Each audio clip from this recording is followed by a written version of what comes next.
Hello guys, नमस्कार। मैं अंकित Pandey Alice computer institute से हमारे यूट्यूब चैनल पर आपका स्वागत है।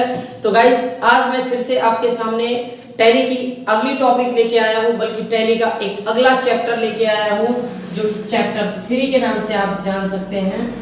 तीसरा चैप्टर, थर्ड बैलून टैली का हमें जानना है। आज हम एक नई शुरुआत करने वाले हैं टैली। अब तक के आपने 2 चैप्टर कंप्लीट कर लिए हैं। हमें आशा है आपको समझ में भी आया होगा, क्योंकि मैंने स्टेप बाय स्टेप आपको समझाने की कोशिश की है। तो तीसरा चैप्टर हमारा टैली का क्या है? पहले चैप्टर में दोस्तों हमने जाना बेस ऑफ अकाउंट, लेन देन करना सीखा हमने, कितना आया कितना गया, debtor creditor, debit and credit, क्या आया क्या गया, वो चीजें हमने पहले चैप्टर में जाने टैली की। सेकेंड चैप्टर जो हमारा था वो base of sales and purchase था, जहां हमने खरीदना और बेचना जाना, जहां हमने माल सेल किए, परचेज किए जीएसटी के साथ। आज मैं तीसरा चैप्टर आपके सामने लाया हूं। ये क्या है? थर्ड चैप्टर टैली का जो है वो बेस ऑफ मैन्युफैक्चर ऑर्गेनाइजेशन है। मैन्युफैक्चर ऑर्गेनाइजेशन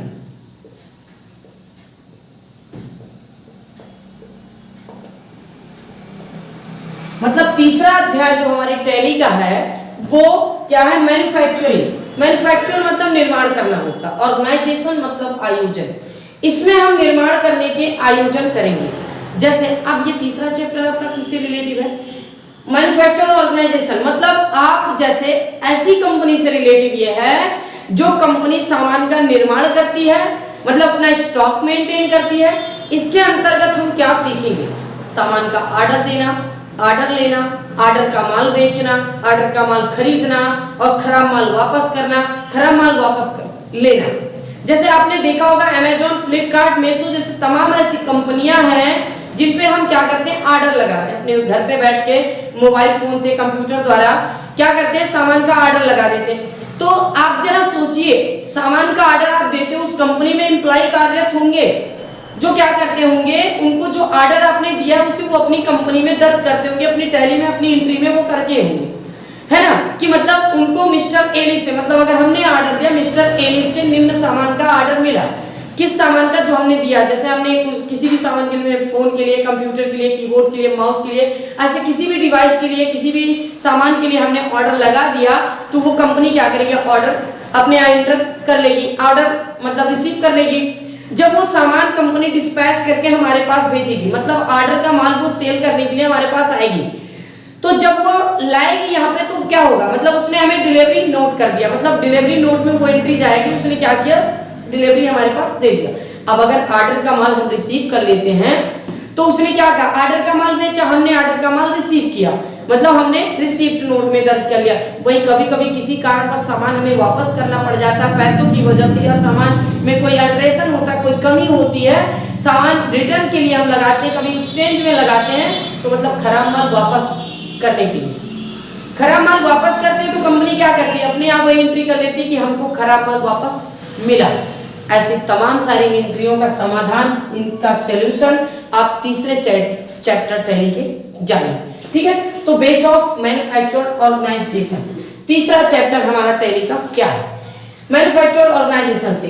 तो इसमें गाइस, अगर अभी तक आपने हमारे चैनल को सब्सक्राइब नहीं किया हो तो प्लीज चैनल को सब्सक्राइब करें, लाइक करें और शेयर करें, क्योंकि मैं आपके लिए बहुत ही मेहनत कर रहा हूँ। इतनी गर्मी हो रही है, इतने पसीने आ रहे हैं, फिर भी मैं आपके लिए ये वीडियोस बना रहा हूँ, जिससे आप लोग हमें आगे बढ़ा सकें और आप भी ज्यादा से ज्यादा हमारे इस वीडियो को शेयर करें। तो प्लीज चलिए वीडियो को स्टार्ट करते हैं गाइस। आज मैं तीसरे चैप्टर के बारे में जानने वाला हूँ। तो सबसे पहले आपको वीडियो को स्टार्ट करने से पहले मैं ये बता दूं कि आपने 2 अध्याय टैली के कंप्लीट कर लिए हैं। अब इसके बाद तीसरा अध्याय करने के लिए आपको टैली में एक नए सिरे से एक नई कंपनी बनानी होगी, क्योंकि मैन्युफैक्चर ऑर्गेनाइजेशन से रिलेटिव हमारे पास एक कंपनी होनी चाहिए ना।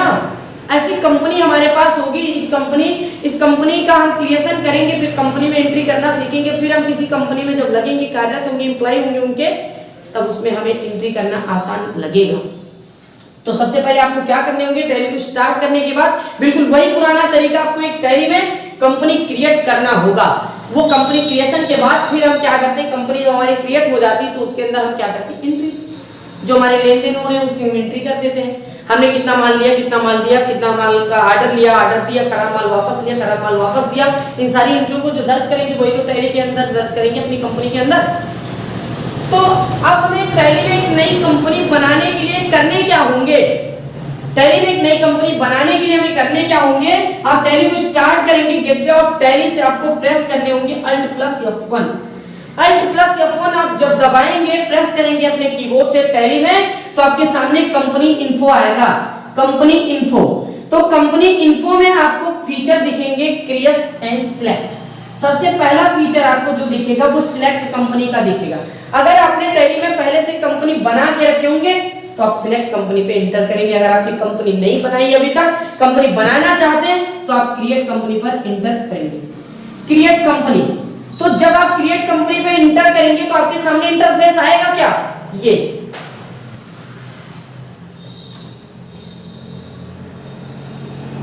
इंटरफेस आएगा कंपनी क्रिएशन का।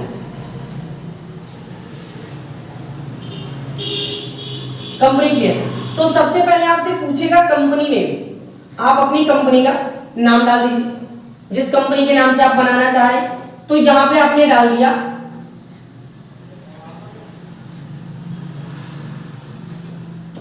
अनुराग private limited. Mailing name, company का मेलिंग नेम अगर आपको समझ में वही आ रहा तो मेलिंग नेम यहाँ पे आप वही डाल सकते हैं, अनुराग प्राइवेट लिमिटेड। ठीक, इसके बाद गाइस आपको एड्रेस देने होंगे, कंपनी एड्रेस। आपकी कंपनी कहां है, ये एड्रेस आपने डाल दिया। अगला आपको मतलब पूरा एड्रेस हम क्या करेंगे, यहां कंपनी का मेंशन कर देंगे। देन आपको कंट्री रीजन सेलेक्ट करने होंगे। तो गाइस आप इंडिया से बिलोंग करते हैं, इंडिया डाल देंगे। कंपनी स्टेट यूपी से है, यहां यूपी डाल देंगे। एरिया कोड मांगेगा, जिप कोड, पिन कोड आप यहां डाल देंगे। इस तरह से स्टेप बाय स्टेप हम चलते रहेंगे गाइस, प्लीज वीडियो को लास्ट तक जरूर देखें। इसके बाद आप यहां डालेंगे फोन नंबर,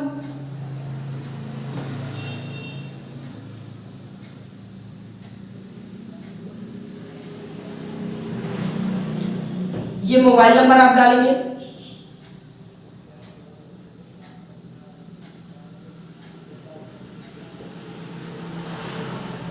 ईमेल आईडी भी अगर होगी वो भी डाल देंगे आप।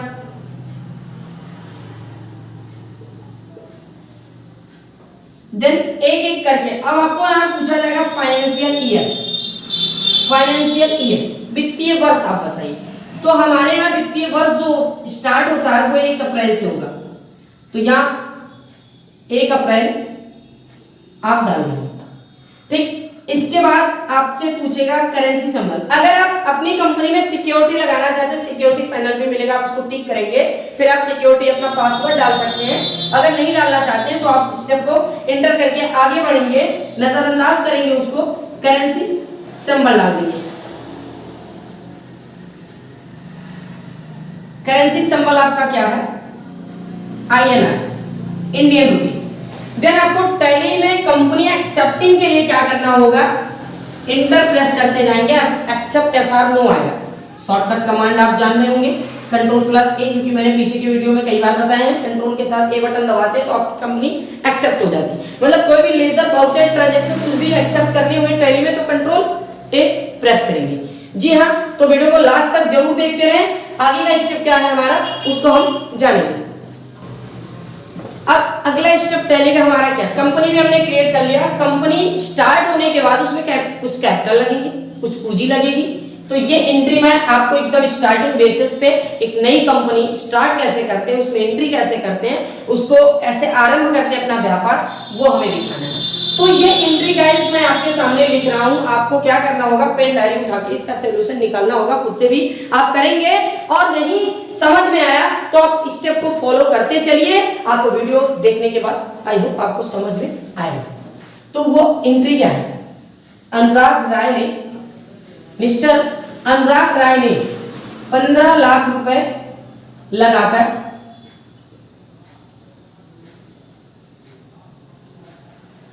एक व्यापार आरंभ किया, 15 लाख रुपए लगाकर एक व्यापार खोला मिस्टर आलोक ने। तो गाइस ऐसी एंट्री आपके लिए बहुत ही आसान हो गई होगी, क्योंकि मैंने कई बार ऐसी एंट्री को आपको दिखाया, आपके सामने करके दिखाया है, और आप तीसरे चैप्टर पे पहुंचे टाइम नहीं समझ में आ रहा। अगर आप नए हैं तो चलिए वीडियो को स्टार्ट करते हैं और एक एक स्टेप का फॉलो करते हैं कैसे। तो गाइस ऐसी एंट्री हमारे सामने आए जब कोई व्यापारी किसी व्यापार को आरंभ करने के लिए धन निवेश करता है, तो उसे हम कैपिटल अकाउंट के अंतर्गत रखते हैं। लेकिन उससे पहले हमें एक लेजर क्रिएट करना होगा। गेटवे ऑफ टैली से हम आएंगे, अकाउंट इन्फो फीचर हमें मिलेगा मास्टर में, अकाउंट इन्फो। अकाउंट इन्फो से हमें मिलेगा लेजर। लेजर को हमें क्या करना है, क्रिएट करना है। लेजर क्रिएशन को जब हम सिलेक्ट करेंगे तो हमसे पूछेगा नेम ऑफ लेजर। लेजर का नाम, यहाँ व्यापार में पूंजी कौन लगा रहा है, अनुराग राय या अनुराग लगा रहा है। तो अनुराग को किस कैटेगरी में रखा जाए, किस ग्रुप में रखा जाए, इनका अंडर ऑफ ग्रुप क्या होगा। जब कोई व्यापारी किसी व्यापार को आरंभ करने के लिए धन निवेश करता है तो उसे कैपिटल अकाउंट में रखा जाता है, पूंजी खाते में रखा जाता है। अर्थात इस ग्रुप के अंतर्गत हम पूंजीपतियों को रखते हैं, निवेशक को रखते हैं। तो गाइस ये मैंने फाइनली लेजर कंप्लीट कर लिया, इसी के साथ मैं इसको एक्सेप्ट करता हूं। आगे की स्टेप क्या है, एक्सेप्ट करने के बाद आप स्कैप बटन से बाहर आएंगे टैली में, गेटवे ऑफ टैली से। अब इनका ट्रांजैक्शन हमें दिखाना है, 15 लाख रुपए इन्होंने व्यापार में लगाए, तो इसका ट्रांजैक्शन करने के लिए हमें आने होंगे अकाउंटिंग बाउचर। अकाउंटिंग बाउचर में आने के बाद अब यहां हमें बाउचर कौन सा सिलेक्ट करना होगा, बाउचर सिलेक्ट करना होगा कौन सा। तो मैंने आपको कई बार बाउचर टाइप के बारे में बताया। बाउचर जो होते हैं वो 2 प्रकार के होते हैं, अकाउंटिंग बाउचर और इन्वेंटरी बाउचर। अकाउंटिंग बाउचर, यहाँ लेन देन की बात हो रही है, उन्होंने 15 लाख रुपए इन्वेस्ट किया, व्यापार में लगाया। तो स्टार्टिंग बेसिस में जरूरी नहीं कि आप तीसरे चैप्टर में पहुंचे मैन्युफैक्चर ऑर्गेनाइजेशन बेसिस पे तो फर्स्ट चैप्टर आप भूल जाए, नहीं, जो स्टेप बताया गया वो स्टेप यहाँ भी फॉलो होगा। जब यहाँ लेन देन की बात की जा रही तो ऐसी एंट्री आपके अकाउंटिंग बाउचर में ही दर्ज होंगे। और अकाउंटिंग बाउचर में कौन से बाउचर में सिलेक्ट होंगे, यहाँ अकाउंटिंग बाउचर की बात की जाए तो 4 प्रकार के होते हैं, payment voucher, contra voucher, receipt voucher, journal voucher. Payment voucher कब यूज किया जाता है, जब नगद भुगतान किया जाता है हमारी व्यापार से, हमारी कंपनी से। जब नकदी भुगतान वाली एंट्री की बात की जाए तो उसे पेमेंट में दर्ज करते हैं। वही रिसीव का अर्थ क्या होता है, प्राप्त करना, नकदी प्राप्त संबंधी एंट्री को हम रिसीप्ट में दर्ज करते हैं। और जब एडजस्टमेंट की बात की जाए, समझौते की बात की जाए, अर्थात उधार संबंधी एंट्री की बात की जाए तो जर्नल बाउचर में दर्ज करते हैं।